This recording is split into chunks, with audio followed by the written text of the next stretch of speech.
Kalian yang lagi galau mau ambil KPR 20 tahun atau bangun rumah sendiri dari nol, jangan buru-buru ambil keputusan karena ada hal penting yang gak pernah dibahas di brosur bank atau video-video properti. Kalian harus hati-hati, salah ambil keputusan dan bisa menyesal 10 tahun ke depan. Simak video ini, di akhir video kita bakal buka sisi yang jarang orang ceritakan. Bahkan developer pun males ngomongin ini. KPR terlihat paling simpel. Datang ke bank, pilih rumah, bayar DP, dan tinggal masuk. Tapi kalian sadar nggak? Cicilan 20 tahun itu lama banget loh. Ibarat anak sekolah itu dari TK sampai S2. Kalian mengorbankan setengah bahkan lebih dari pemasukan kalian untuk dialokasikan ke cicilan KPR selama 2 dekade. Belum lagi resiko gagal bayar karena banyak hal, kena krisis mungkin, badai resesi nasional, dan masih banyak faktor lainnya. Di era teknologi sekarang ini, gak ada yang bisa tebak ke depannya gimana. Dan secara sederhana, konsep cicilan adalah barang belum sepenuhnya milik kalian. Kalau gagal bayar, ya kalian gagal punya rumah. Bangun rumah sendiri memang kelihatan lebih ribet. Beli tanah dulu, desain sendiri, urus perizinan, pilih kontraktor atau tukang, dan biaya tak terduga lainnya. Tapi berikut inilah sisi baiknya. Kalian bisa kontrol semuanya.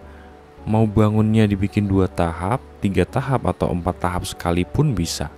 Dan apapun yang kalian bangun atau beli langsung secara sah menjadi milik kalian. Contoh, ada dana 100 juta, nyicil beli tanah dan bangun pondasi dulu. Tanah dan pondasi udah secara sah milik kalian.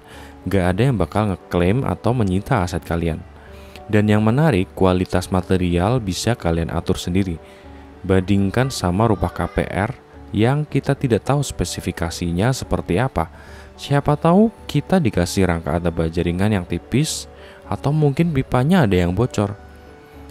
Desain tampak depannya juga monoton alias gitu-gitu aja.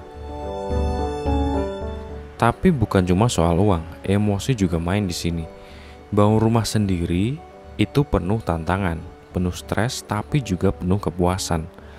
Karena dari pondasi, pilihan keramik, pilihan jendela, desain tampak depan, kalian yang pilih sendiri. Jadi tiap sudut rumah bukan sekadar bangunan, tapi juga ada cerita di baliknya. Tapi pernah gak sih kalian mikir, kenapa rumah KPR terus dibangun padahal orang-orang tahu kualitasnya sering dipertanyakan? Fakta di tahun 2024, 80% rumah subsidi dibeli bukan untuk ditinggali, tapi untuk investasi atau aset. Karena ya kalian tahu sendiri, harga tanah dan rumah selalu naik dari tahun ke tahun. Jadi kalian pilih mana? Rumah instan yang cepat ditempati tapi cicilan menyiksa selama 20 tahun, atau rumah yang tumbuh, dibangun secara bertahap tapi bisa dibangun sesuai impian. Dan fakta paling mengejutkan adalah harga rumah KPR tahun 2025 di pinggiran kota besar rata-rata setara dengan 3 kali biaya bangun rumah tipe 36 di desa, dengan kualitas yang bisa kalian atur sendiri. Tapi semua balik ke satu hal, mau cepat ditempati atau sabar aja biar dapat rumah idaman sesuai impian.